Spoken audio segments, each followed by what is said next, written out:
ತಾಲೂಕಿನ ವಿವಿಧ ರೈತ ಸಂಘಟನೆಗಳ ಮನವಿಗೆ ಸ್ಪಂದಿಸಿ ಸರ್ಕಾರ ಶೇಂಗಾ ಬಿತ್ತನೆ ಬೀಜದ ದರವನ್ನು ಕಡಿತಗೊಳಿಸಿರುವುದು ರೈತರಿಗೆ ಸಂತಸದ ಸುದ್ದಿಯಾಗಿದೆ.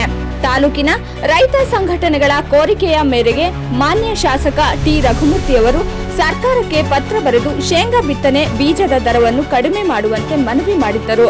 ಇದರ ಫಲವಾಗಿ ಸರ್ಕಾರವು ಪ್ರತಿ ಕ್ವಿಂಟಾಲ್ ಶೇಂಗಾ ಬಿತ್ತನೆ ಬೀಜದ ದರವನ್ನು 11,300ರಿಂದ 10,800ಕ್ಕೆ ಇಳಿಕೆ ಮಾಡಿದೆ.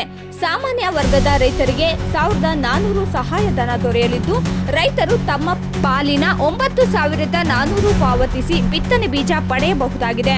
ಅದೇ ರೀತಿ ಪರಿಶಿಷ್ಟ ಜಾತಿ ಹಾಗೂ ಪರಿಶಿಷ್ಟ ಪಂಗಡದ ರೈತರಿಗೆ 2,100 ಸಹಾಯಧನ ದೊರೆಯಲಿದ್ದು, ಅವರು ಕೇವಲ 8,700 ಪಾವತಿಸಿ ಬಿತ್ತನೆ ಬೀಜವನ್ನು ಪಡೆಯಬಹುದಾಗಿದೆ.